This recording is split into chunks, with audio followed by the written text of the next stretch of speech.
नमस्कार श्रोते हो. साहित्य पंढरी या कथाकथन चॅनलवर मी तुम्हा सगळ्यांचं मनापासून स्वागत करतो. श्रोते हो, वारीच्या निमित्तानं आजपासून तुमच्यासाठी मी घेऊन आलो आहे सौ स्मिता कवडे लिखित आणि पार्टनर पब्लिकेशन प्रकाशित कादंबरी आषाढ घन. माझी खात्री आहे तुम्हाला ही कादंबरी नक्कीच आवडेल. श्रोते हो, या कादंबरीला प्रस्तावना लिहिली आहे हरिभक्त परायण ॲडव्होकेट डॉक्टर जयवंत महाराज बोधले धामणगावकर पंढरपूर यांनी. यावरूनच ही कादंबरी किती महत्त्वाची आहे, किती श्रवणीय आहे हे तुमच्या लक्षात आलं असणारच आहे. सुरू करूयात. सौ स्मिता कवडे लिखित आषाढ घन या कादंबरीचा पहिला भाग. पण श्रोते हो, तुम्ही जर आत्ता पहिल्यांदाच या चॅनलवर आला असाल किंवा अजूनपर्यंत तुम्ही चॅनल सबस्क्राईब केलेलं नसेल तर एकच विनंती करतो, कृपया चॅनल सबस्क्राईब करा. ऐकूयात आषाढ घन भाग पहिला. रामकृष्ण हरी, विठ्ठला माय बापा असं म्हणत हात जोडत भाऊसाहेब उठले. घरात गावात सगळीकडे मंगलमय वातावरण होतं. भाऊसाहेब उठलेले बघता सुनबाईंनी, मामंजी बंबाला आदन आले, पाणी काढू का आंघोळीला असं विचारतच भाऊसाहेब म्हणाले, सुनबाई किती करताय सेवा बघा. अहो, नातवंडांना शाळेला घाई होतीये. मी आपलं बंबाचा नळ सोडून पाणी घेतो. रामकृष्ण हरी म्हणत ते उठेपर्यंत सुनबाईंनी भाऊसाहेबांच्या आंघोळीची तयारी केली. भाऊसाहेब आपल्या धोत्राचा सोगा हातात पकडून बाथरूमकडे निघाले. तेवढ्यात गावचा पांडू ओरडत आला, भाऊसाहेब भाऊसाहेब, अहो समधी मंडळी मारुतीच्या पाराव जमले, ती लवकर आवरून तुम्हासनी बोलिवले, तेव्हा पडदिशी आवरा. अरे पांडबा, काय एवढं तातडीचं बोलवणं धाडलं आहे? अजून दिस उजाडला बी नाही. बरं तू हो पुढं, मी आलो. असं म्हणत भाऊसाहेब आंघोळीला निघणार तोच परत फिरून ओरडले, अरे पांडबा थांब जरा, चहा पिऊन जा ना. सुनबाई, पांडबाला चहा द्या. असं म्हणतात सुनबाईंनी पांडबाला चहा आणून दिला. पांडबा आपला म्हशीच्या दुधाचा गरगरीत चहा लय दिवसातनं प्यायला मिळतोय म्हणून पुढचा पाय हळूच मांजरागत मागे घेऊन चहा घेतला. पाटील आंघोळीला गेलेत. त्यातले घरातले पण गडबडीत आहेत. हे बघून पांडबा हळूच पाटलांच्या झुल्यावर बसला. कधी नव्हे ते झुलायला मिळतंय आणि तेही अशा रम्य वातावरणात. गरमागरम वाफाळलेला चहाचा फुरका मारताना मनाला काय आनंद वाटत होता. एवढ्या थाटात पांडबा चहाचा घोट घेत होता जणू स्वतःच पाटील असल्याचा भास होत असताना समोर भाऊसाहेबांचा पिळदार मिशांचा फोटो आणि त्याच्या शेजारी वाघाचा जबडा आव असलेला फोटो बघून पांडबा लट्ट दिशी उडाला. हातातली कब्बशी टणाटणा उड्या मारायला लागली. चहाची चव जिभेवर रेंगाळावी वाटली, पण थरथर कापत पांडबानं एका घोटातच चहा पिऊन तिथनं पळ काढला. आणि भाऊसाहेब, हरिमुखे म्हणा हरिमुखे म्हणा, पुण्याची गणना कोण करी असा मोठमोठ्यानं हरिपाठ म्हणत त्या गंगा गोदावरी नर्मदेला आमंत्रण देऊन गरम पाण्यानं आंघोळ उरकून बुक्का अष्टगंधाचा नाम लावून तयार होऊन येताच नऊवारी हिरवगार लुगडं, ठसठशीत कपाळभर कुंकू, हातात हिरव्यागार बांगड्या, नाकातून पार ओठापर्यंत आलेली मोत्याची नथ घातलेल्या ताराबाई चहाची कब्बशी घेऊन उभ्या होत्या रोजच्याप्रमाणे. रामकृष्ण हरी म्हणत भाऊसाहेबांनी, द्या बाईसाहेब असं म्हणत हसत चहाची कब्बशी घेतली. ताराबाईंनी चहा देऊन भाऊसाहेबांना नमस्कार केला. तशी पटापटा सगळी नातवंड सुना येऊन भाऊसाहेबांच्या पाया पडायला लागले. सगळ्यांना रामकृष्ण हरी म्हणत आशीर्वाद देऊन लहान नातवंडांना मांडीवर घेऊन सगळ्यांशी बोलत असताना त्यांना आठवण झाली की आपल्याला पांडबानं बोलवलेलं होतं. नातवंडांना खाली उतरवत भाऊसाहेब म्हणाले, ताराबाई आम्ही जाऊन आलो. पोरांनो चला, देवाच्या पाया पडा आणि शाळेला पाळा. असं म्हणून भाऊसाहेब पांढरा शुभ्र सादरा आणि धोतर नेसून मारुतीच्या पाराकडे निघाले. कशासाठी आज गावकरी गोळा झाले आहेत काय कळत नाही असं मनात पुटपुटत स्वारी निघालेली असताना रामराम पाटील, रामकृष्ण हरी पाटील असं म्हणत सकाळच्या पारी कोणी शेतावर, कोणी कामाला, तर कोण पोराला शाळेत सोडवायला निघालं होतं. सगळ्यांना रामराम ठोकत भाऊसाहेब मारुतीच्या पारावर आले. भाऊसाहेबांना बघताच सगळी मंडळी उठून उभी राहिली. रामराम पाटील म्हणून हात जोडायला लागले. अरे बसा बसा बसा. रामकृष्ण हरी, विठ्ठला विठ्ठला असं म्हणत जरा धापा टाकत भाऊसाहेब सगळ्यांच्या पुढ्यात येऊन बसले. अरे आज एवढं तातडीनं सांगावा धाडलाय, काय झालंय काय?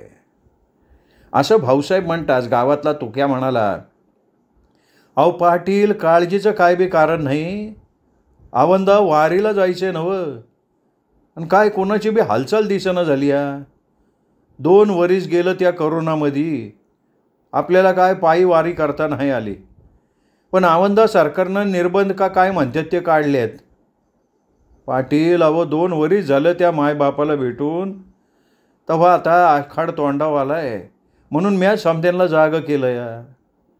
असल्या करोनामध्ये बी आपल्या गावावर काही विघ्न येऊ दिलं नाही त्या पांडुरंगानं. तेव्हा मोठ्या जोमानं आवंदा वारीला निघूया समदेजण. असं तुकाराम म्हणेपर्यंत गावकरी एक सुरात वय वय त्योच आपला वाली आहे, वारीला तर जायलाच पाहिजे, सगळे ओरडायला लागले. तेवढ्यात पाटील म्हणाले, अरे हो हो हो, तुमचा उत्साह लय दांडगा आहे. माझ्या बी मनात तेच चाललं होतं. ते काय नाही, औंदा आपल्या गावची पायी वारी जाणार म्हणजे जाणार. लागा तयारीला लागा पायी वारीच्या, पण सगळ्यांनी आपापली काळजी घ्या. नाही तर एवढं सारे जगाव संकट होतं, पण त्या करोनानं आपल्याकडं वाकडी नजर बी नाही केली. तेव्हा त्या विठ्ठलाला जाऊन त्याचे आभार तर मानाय पाहिजेत ना. असं पाटील म्हणताच वय वय चला लागा तयारीला गावकरी म्हणायला लागले. पाटील म्हणाले, हे बघा, कोण कोण वारीला येणार आहे ती त्याची यादी करा. आपल्या विठ्ठलाच्या देवळात ठेवलेला गरिबाचा संसार, मोठी घमेली, पराती, घागरी समजा धुवून ठेवायला सांगा बायसने. वारी म्हणजे गावचा उरूस असतोय बायसने. एक डाव सांगितलं का लागत्यात त्या तयारीला म्हणा. वारीला जायच्या आधी समध्यानी शेतीची कामं उरकून घ्या, नाही तर गेलाय वारीला आणि ध्यान समदगाराकडं असं नको व्हायला. काय हवं काय नको खातरजमा करा, नाही तर नवीन सामान आणू, काळजी करायची नाही. हे ऐकताच सगळ्या गावात आनंदाला उधाण आलं होतं. तुक्या नाम्या शिरप्या तर विठ्ठल विठ्ठल विठ्ठल करत नाचायलाच लागले. आंबे गावातला हा वारकरी समुदाय फक्त वारीला जायचे म्हणताच घरातलं एखादं लग्न निघाल्यासारखा तयारीला लागला होता. शेतातली कामं लगबगीनं उरकून घ्यायची गडबड सुरू होती. कोणी वारीला लागणाऱ्या पैशाची जमवाजमव करत होतं. गावातल्या आया बाया लुगडं बांगड्या खरेदी करायला लागल्या. कुणाची नातवंड भोकाड पसरून मी पण येणार औंदा वारीला तात्या आजी असं म्हणून रडायला लागली. शेजारच्या गावातले 4 बापडे आणि आया बाया पण वारीला येणार म्हणत होत्या. अजून ज्ञानेश्वर माऊलींचं आळंदीहून प्रस्थान व्हायला 10-12 दिवस होते. तोपर्यंतच गावकऱ्यांची लगबग पाहायला मिळत होती. ज्याच्या त्याच्या घरात वारीचाच विषय ऐकायला मिळत होता. आषाढ घनाची दाटी आकाशात व्हायची. बघता बघता मेघूट इशारे होऊन कधी दूर निघून जायचे कळत नव्हतं. या कोरोनामुळे 2 वर्ष आलेला शेतमाल न विकल्यानं सगळ्यांचीच दैना झाली होती. आता यावर्षी तरी त्या विठ्ठलाच्या कृपेनं आषाढ घन बरसावे आणि सर्वत्र समृद्धी नांदावी एवढीच सगळ्या गावाची अपेक्षा होती. आता काही घरात आत्ता उसनवार करून पोट भरलं जायचं, पण तरीही ठेविले अनंते तैसेची राहावे, चित्ती असू द्यावे समाधान असं म्हटल्याप्रमाणे सगळी संसाराची दुःख बाजूला सारून त्या सावळ्या विठुरायाला भेटायला जायचा आनंद मात्र दांडगा होता. दिवस उजाडताच नाम्या वाण्याच्या दुकानात गेला आणि भली मोठी यादी वाण्याला देत म्हणाला, अहो शेठजी, एवढं सामान पाहिजे होतं, औंदा वारीला जावं म्हणतोय. सारा गाव त्या विठू माऊलीला आपलं गारानं सांगतोय. तसं माझ्या बी मनात तोडून मळ साचलाय. बघू त्याच्या कानावर घातल्यावर काय फरक पडला तर. 2 पोरीशीचं लगीन ओरकायचं आहे, जरा कोपड गळता या ते विषय करून घ्यावं म्हणतोय. पर या संसाराच्या गराड्या त्या मायमाऊलीला कधी भेटायचं म्हणून जातोच औंदा त्याच्या भेटीला. नामे आपली बडबड करत होता आणि शेडीजी आपला चष्मा नाकावर घेऊन त्याच्याकडे एकटक बघत होता. शेवटी शेडीजी म्हणाला, नाम्या, तुझं वारीचं पुराण ठेव बाजूला, अगोदर माझी बाकी कर चुकती. आलाय मोठा शहाणा. खिशात नाही दमडी यांना आला एवढी मोठी यादी घेऊन, ती रामाच्या पारी. चले चल, चालता हो चल. असं म्हणताच नामे आपलं तोंड पाडून तिथे उभा राहिला. तेवढ्यात नाम्याचा मित्र तुका तिथे आला आणि म्हणाला, शेठजी, अहो स्वतः तर कधी वारी देव धर्म करत नाही, जे जात आहे त्याला तरी असं बोलू नका ना. अहो तो आल्यावर शेतपाणी पिकल्यावर देईल की तुमची उधारी. एखाद्याला एवढी वाईट वागणूक देत आहे बरं नाही आहे. हे पैसे घ्या आणि द्या नाम्याचं सामान. असं म्हणून तुक्यानं पैसे दिले. शेठजीला आपल्या वागण्याची चूक लक्षात आली आणि काही न बोलता त्यांनी सामान भरून दिलं. नाम्याला तुक्यानं मदत केली होती. त्याची परत परत मदत घ्यावी लागते याचं नाम्याला वाईट वाटत होतं, पण परिस्थितीपुढे त्याचे हात बांधलेले होते. तुकानं नाम्याला बाजूला घेऊन उपदेशाचे डोस पाजायला सुरुवात केली. अरे नाम्या, त्या विठ्ठलाला सगळं माहीत असते. त्याच्या भेटीसाठी एवढा संसाराचा त्याग करायचा आणि त्याला परत त्याच संसाराचं गारणं सांगायचं वय. अरे भेटी लागे जीवा लागलेशी असं झालं पाहिजे. त्याला बघून ना मी तू पणाची झाली बोलवणं असं काहीसं व्हावं, नाही तर काय उपयोग काय तिथं जाऊन. म्हणून मी सांगतो ऐक. असं म्हणत तुक्यानं 4 ओव्या गुंफल्या. संसाराच्या मायानगरी गुंतलो मी श्रीहरी, तरीही बोलविते पंढरी तुझी देवा. संसाराच्या मायानगरी गुंतलो मी श्रीहरी, तरीही बोलवते पंढरी तुझी देवा. देवा षड्रिपूंचे आषाढ घन, घे चरणी बरसून, रीते व्हावे हे मन करण्या सेवा. मीपणाचा संग त्यात होऊन या दंग, विठ्ठल नामाचा रे रंग लावी गा आता. दुःख उद्वेगाचे रान, झाले बाजिंदे हे मन, तुझ्या कृपेचे रे दान देई जगन्नाथा. तुझ्या कृपेचे रे दान देई जगन्नाथा. सुखदुःखाचा सारी पाट, जगी भरलासे घनदाट, दावी मोलाची पहाट पंढरीच्या राया. सुटे विकारांचा वारा, लक्ष 84चा फेरा, आता चुकवी येर झारा सांडुनिया माया. आता चुकवी येर झारा सांडुनिया माया. हे बघ ना आम्या, आभाळातले आषाढ घन पाऊस पाडून रीते होऊन जातात, पण आपल्या मनातल्या विषयांची आषाढ घन त्या विठ्ठलाच्या चरणावर रीते करून मोक्षाची वाट धरणं म्हणजे पाऊले चालती पंढरीची वाट असं असते बघ. अरे त्याच्या दृष्टी खालून गेले ऐसे काहीच नाही उरले. असं असताना आपलं दुःख का त्याच्यासमोर उघडायचं. तेव्हा फक्त त्याच्या कृपेचं दान पडण्याची आस जीवाला लागली पाहिजे. नाम्या तुक्याचं बोलणं ऐकून दंग झाला आणि म्हणाला, वैर तुका, मला नाही बघ कळत असलं काय. माझं मडकं अजून बेकच्चच आहे. अरे तू कसं 4 बुकं वाचतो म्हणून हे सारं कळतंय. मी आपला अडाणीचे. बरं चाल लाग, आता कामाला लाग, वारीच्या तयारीला लाग. कसं कशाची काळजी म्हणून करायची नाही. हां चल येतो. तुका 4 उपदेशाचे डोस पाजून गेला, पण नाम्याला काय आषाढ घनाचं कोडं सुटना. डोकं खाजवत खाजवत घरी सामान घेऊन आला, पण आषाढ घन काही डोक्यात घुसेना. शेवटी जाऊ दे मायला असं म्हणत तो वारीच्या तयारीला लागला. बघता बघता आभाळातले काळे ढग जणू आंबेगावला हिनवून आल्या पावली जात होते.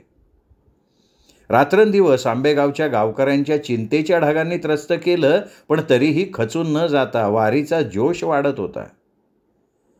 सगळ्या गावानं शेतीची मशागत करून एकदा ढग बरसला की वापसा येईल, मग अजून जरा जोमानं पाय पंढरीला निघतील असं वाटत असताना दिवसभर एवढा धगाटा वाढला होता की आता 4 दिवसावर वारीला प्रस्थान करायचं म्हणताच रात्रभर धो धो करत तो वरुण राजा विठुमाऊलीच्या रूपात येऊन बरसला. सगळा गाव त्या चिंब पावसात टाळ घेऊन ज्ञानबा तुकाराम करत नाचू लागला. तुलाच रे आमची काळजी असं म्हणून त्या आभाळाकडे बघून पंढरीच्या विठुमाऊलीला बोलू लागले. म्हणूनच इथे सांगावंसं वाटतं की अहो मोक्ष म्हणजे तरी काय. काही क्षण का होईना अगदी त्याचं होऊन जाणं.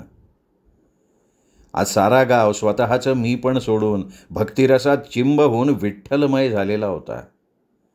मग मोक्षाची परिभाषा ती काय असू शकते?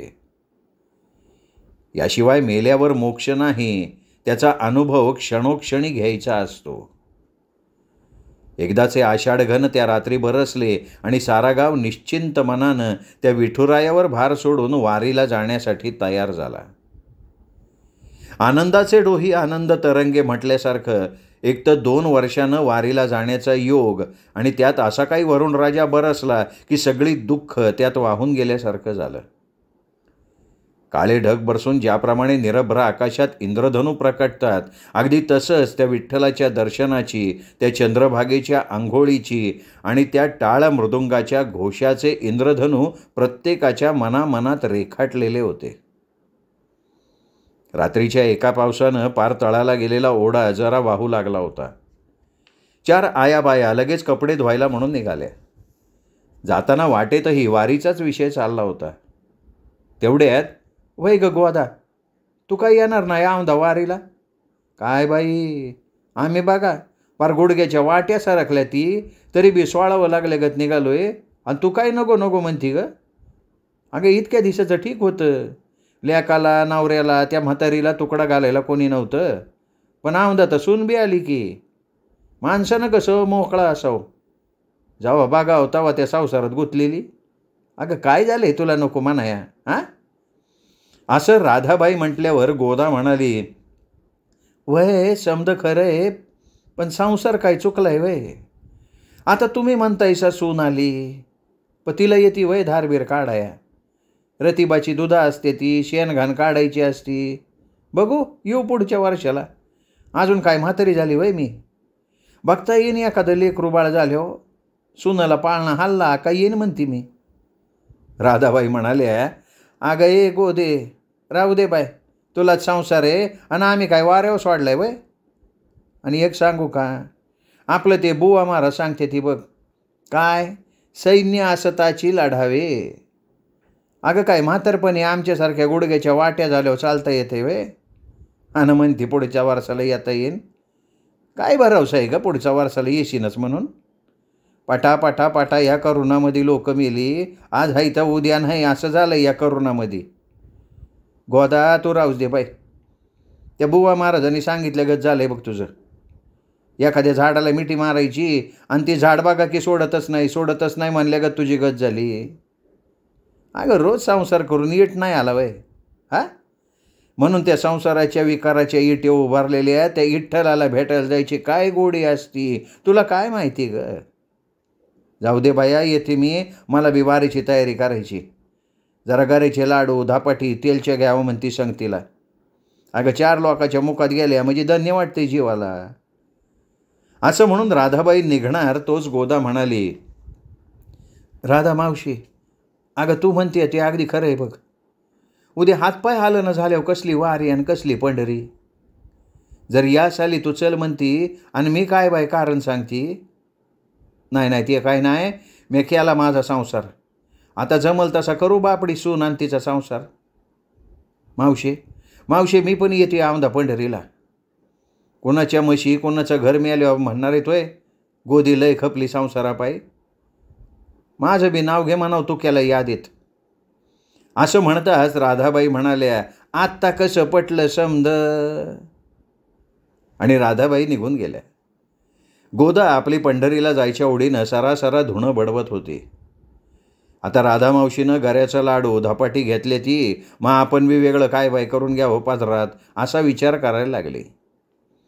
एकाच्या नादानं एक असं करता करता 8-10 हजार लोकसंख्या असलेल्या गावात 100-150 लोक पायी चालत निघायचे. पण यावर्षी 500-600 लोकांची दिंडी पायी जाण्यासाठी मोठ्या उत्साहानं तयारीला लागली. हौशी नवशी गवशीची जत्रा मोठ्या संख्येनं वारीला जायला निघाली होती.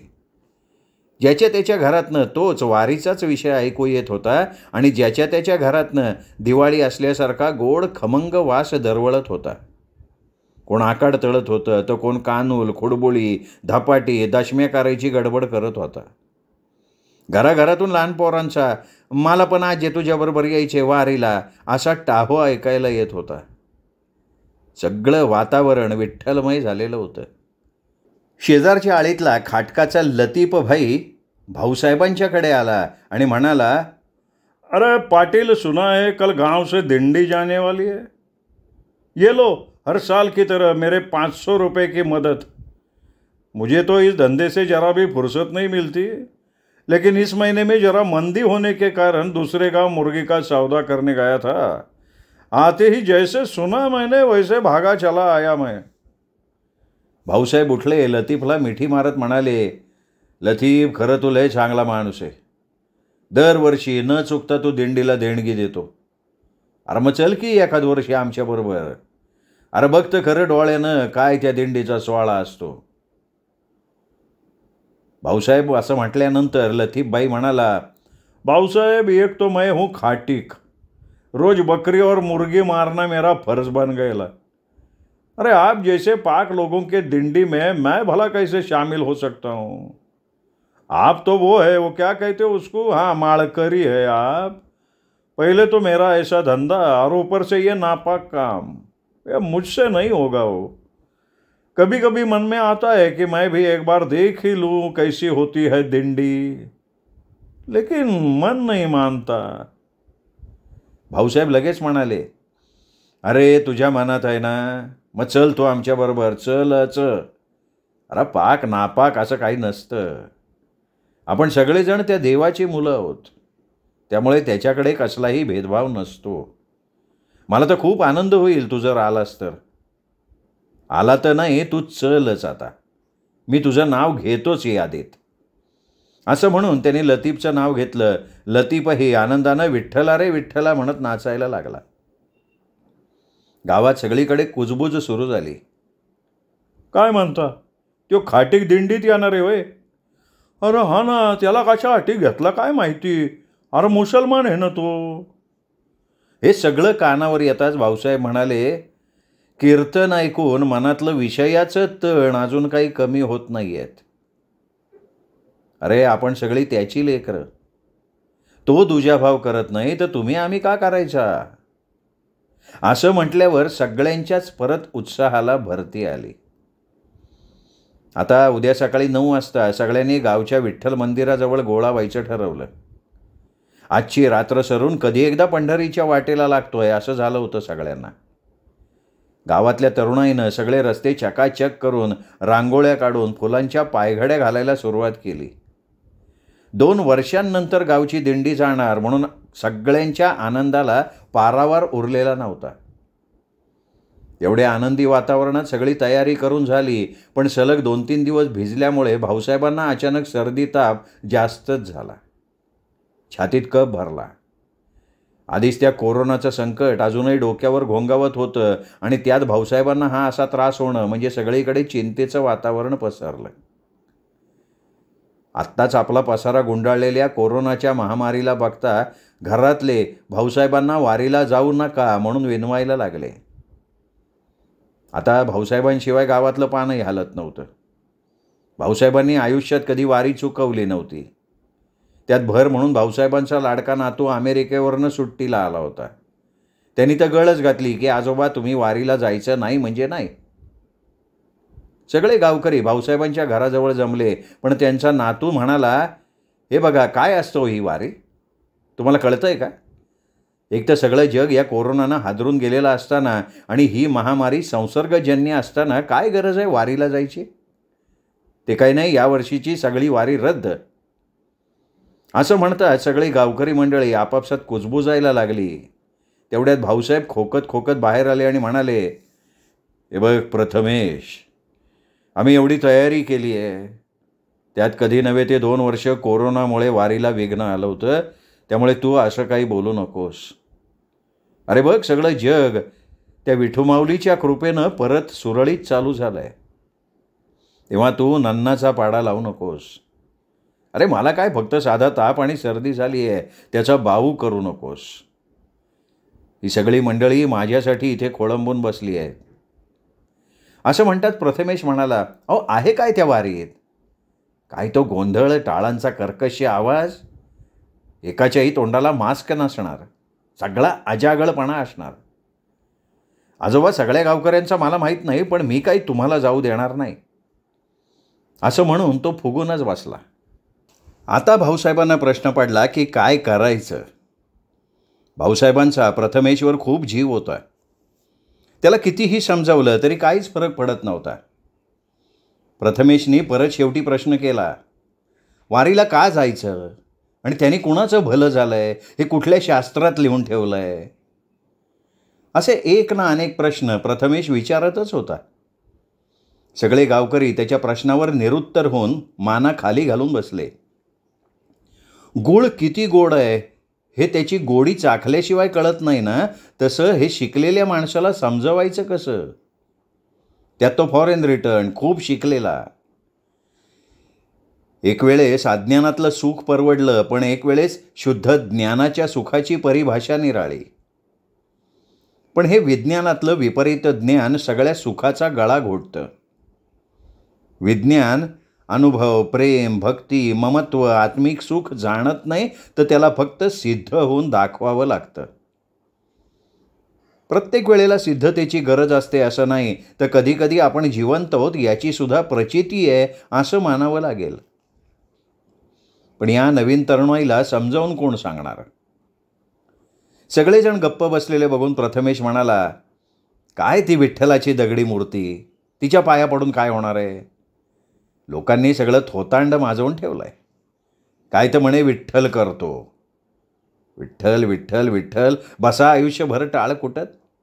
जग चाललंय चंद्रावर आणि हे बघा आमचे भारतीय. असे एक ना अनेक अपशब्द विठ्ठलाच्या बाबतीत बोलल्यावर एवढा वेळ गप्प बसलेले भाऊसाहेब उठले आणि काही समजण्याच्या आत त्यांनी खाडकन प्रथमेशच्या कानाखाली मारली. ते म्हणाले, हे बघ, आता जर पुढं काही बोलला ना तर, अरे आज तू ज्या आजोबाला जाऊ नका म्हणून जीव ओवाळून टाकतोय, तो आजोबासुद्धा आज तुझ्यासमोर त्या विठ्ठलामुळे दिसतोय. भाऊसाहेबांनी प्रथमेशला हाताला धरून जवळ बसवलं आणि म्हणाले, अरे प्रथमा, मला तर वाटलं होतं माझ्या वारीचा वासा माझ्या लाडक्या प्रथमानं उचलावा. अरे तुला एवढं जीवाचं रान करून 7 समुद्रापलीकडे शिकायला पाठवलं, म्हणून काय आपल्या माणसांना, आपल्या दैवताला असं बोलायचा अधिकार नाही दिलेला तुला.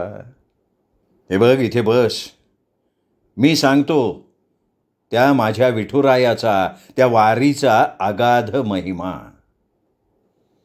हे बघ प्रथमा, तुला आज मी पंढरीची वारी पहिली कुणी केली आणि त्या पंढरीचा महिमा आणि इतिहास सांगतो, तो तू ऐक, असं म्हणत त्यांनी सांगायला सुरुवात केली.